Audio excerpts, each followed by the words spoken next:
السلام علیکم ویورس، امید ہے آپ سب خیریت سے ہوں گے۔ آج ہم بات کریں گے ایک اسٹوری پر۔ اس میں سپیریئر کمپلیکس کا شکار ایک خاتون کی کہانی ہے۔ ایک خاتون اپنے آپ کو نہ جانے کیا سمجھتی تھیں، آبدہ خاتون کہتے تھے ان کو، اور نام کے بالکل الگ پرسنالٹی تھی ان کی نام کے حوالے سے۔ یہ اپنے محلے کے تمام بچوں کو بہت کمتر سمجھتی تھی، اپنے بچوں کو بہت سپیریئر کہتی تھی۔ یہ اس محلے کے بچے اس لائق نہیں ہیں کہ ہمارے بچے ان کے ساتھ کھیلیں۔ ایون انہوں نے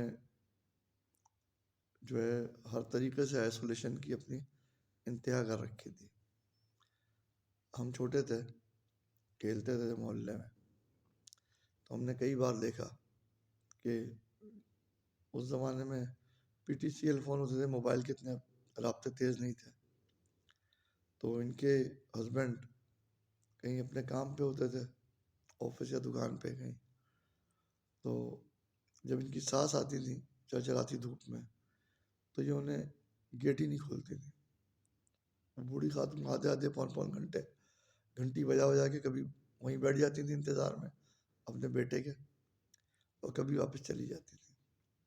یہ بات کئی محلے والے نوٹ کرتے تھے، مگر ان کی مزاج کو دیکھتے ہوئے ان سے کون منہ لگے، کون ان کی گھنٹیاں بجائے، ان سے بات کرے۔ وہ ساس کے ٹائم پہ گیٹ کھولتی ہی نہیں تھی۔ اس کے علاوہ بھی ان کے معاملات کچھ عجیب ہی تھے۔ کوئی پڑوسی ان کے دروازے پہ خاتون یا لڑکی اگر چلی جائے کسی بات یا کام سے، یہ بھول کے بھی اسے اندر آنے کے لیے نہیں کہتی تھی کہ آئیے آئیے اندر آئیے، اب چائے پانی، ایسا کچھ سسٹم ہی نہیں تھا ان کے پاس۔ بہرحال ان کی تکبر، غرور، انا، جو بھی کچھ کہہ لیں اسے، یہ آگے بہت کچھ کرنے والی تھی۔ ہوا یہ ان کے اسی مزاج کی وجہ سے ان کے بچے ایک نارمل پرسنالٹی نہیں ہو پائے۔ گھر میں رہ رہے بند بند بند بند، نہ اسپورٹس میں، نہ اس میں، نہ اس میں۔ ان میں ایک عجیب سی سستی، کاہلی اور بیماریاں سی سمجھ لیں کہ ویک سے تھے۔ اور پھر وہ اس طرح کا بچہ، اس میں وہ کانفیڈنس بھی نہیں ہوتا جو دوسروں سے اس طرح بات کر لے کانفیڈنس سے۔ مختصری لڑکیوں کی شادی ہوئی، اور میاں کیونکہ سرکاری محکمے میں تھے، بہت مال بنایا تھا، لیکن ریٹائرمنٹ کے بعد ایک دم سے بہت گھر بڑا کر لیا۔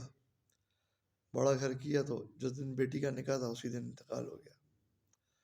جب نکاح ہوا تو سسرال والوں نے دیکھا کہ بھائی جس دن نکاح تھا اسی دن ابا نکل لیے، تو ہم پرستی ہر جگہ ہوتی ہے۔ انہوں نے شادی توڑ دی، نکاح تو خیر ہو ہی نہیں پایا تھا، انہوں نے دوبارہ نکاح کی تاریخ ہی نہیں لی۔ خیر پھر کسی دوسری جگہ لڑکی کی شادی ہو گئی، ابا تو انتقال کر چکے تھے۔ مختصر یہ کہ دونوں بہنوں کی شادی کے بعد کاروبار کی کمانڈ لڑکوں کے ہاتھ میں آئی۔ لڑکے ناتجربے کار تھے، کچھ ماموں سے ہیلپ لی، کچھ خود ادھر ادھر نقصانات کیے، کوشش کری کہ کاروبار کو چلا لیں، مگر چلا نہیں پائے۔ بڑا لڑکا نشوں میں، عیاشیوں میں پڑ گیا۔ چھوٹے لڑکے وہ کوئی خاص سمجھ نہیں تھی، وہ کم عمر میں لو میرج کے اور افیئرس کے چکر میں پڑ گیا۔ بہرحال نشے، عورتیں، ان سب چکروں میں دونوں لڑکے تباہ ہو بیٹھے۔ کاروبار بک گیا، قرضے ہو گئے۔ ان سب حالتوں میں ان کی والدہ کا چند سال بعد انتقال ہو گیا۔ جب انتقال ہوا تو بیٹوں نے ایک نئی رسم ڈالی۔ وہ یہ تھی کہ جب بیٹیاں ماں کے انتقال پہ آئیں، انہوں نے انہیں لڑ جھگڑ کے بھگا دیا سوئم پہ ہی، کیونکہ ان کو ڈر تھا کہ یہ حصہ کلیم کریں گی۔ وہ بیچاری کیا حصہ کلیم کرتی، عزت سنبھال کے جیسے تیسے اپنے سسرالوں میں واپس چلی گئی۔ اب جب